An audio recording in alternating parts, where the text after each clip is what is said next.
Coffee, conservative, and constructive debates. Just what we like, because conservatives rock. You're listening to Conservatives Rock Amateur Radio Network. More after this as our next segment, Make America Great. Okay, so we're back for an episode of, well, it's actually Therapy Clinic. It's not really an episode. It's getting into the healing journey. And since the lighting is different, I might take a break here and just give me 1 second to change the lighting.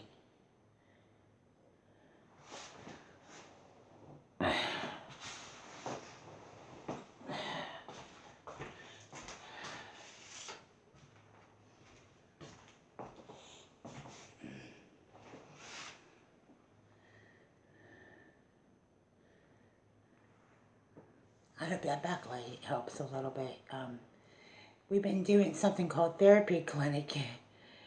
It's kind of like, playing doctor in a way, but for those of you who listen to the talk segments, we've been talking about different healing and therapeutic ways to discuss wounds and how with childhood wounds, especially childhood wounds, or even wounds like now, how you go about expressing it and how you find solace in it. I'm going to get some materials to start talking about DV and recovery. Be back after this.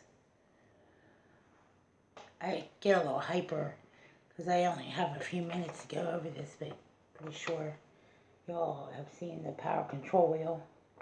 I wrote some notes on it.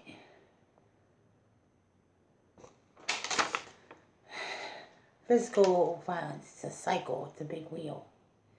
And some of us have been three-wheeling or four-wheeling. One of those wheels is financial, social, economic, family. And a lot of us have lived this way all our life. We have no excuse.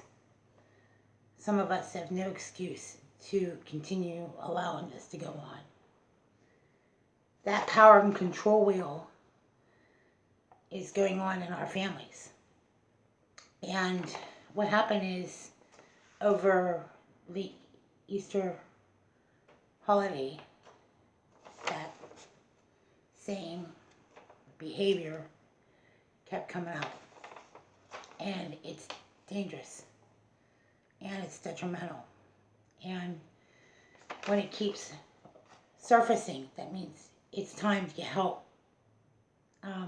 Because, let's just say, it's going to get worse.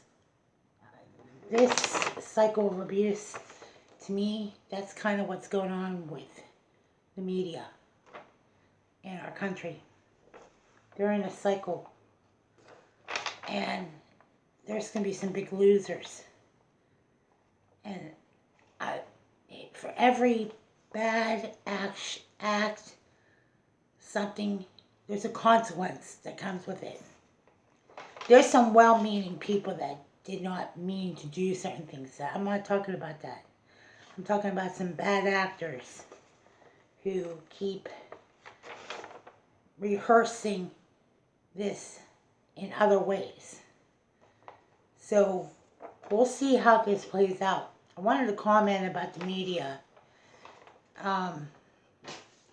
What I notice is that they go after Trump for everything, so you're not going to get fair, balanced anything. At least if you're going to have constructive debate, it has to be of merit. I mean, President Trump has shut down the border to immigration over the last 24 hours, if you haven't already heard. And now there's information that has just been released. The COVID was a deliberate bioterrorist attack. So how's the media going to jump from where they're at? Because they're not going to be able to go there. We only have a few minutes, but it's a lot here, I just want to leave you off with a journey. We got to be on this healing journey for a reason, because once we get from that place to the place where we can be constructive, that the time is going to be, we're going to be well prepared. I prefer to say that we should all be well prepared for what is about to happen. Because if people can come in and shoot you up and just hold you down and not really have a court case, all these things that I'm going to share with you, not right now, but I'm just talking about the recovery and healing journey that we're on. So many people have been wounded and hurt in ways that they don't need to be wounded and hurt. So just stay with your sixth sense. Use your instinct. Your instincts are not wrong. Pay attention to your instincts, because, like, not everybody's looking out for each other out here, okay? Just take some wise tips from people that have been through a lot of stuff. Instincts don't lie. You could listen to everything you hear from here, this one or this one. Use your best instincts is a great way to leave off. Thanks for listening. Thank you for tuning into our post today. We love to have some response. If you would, please respond below.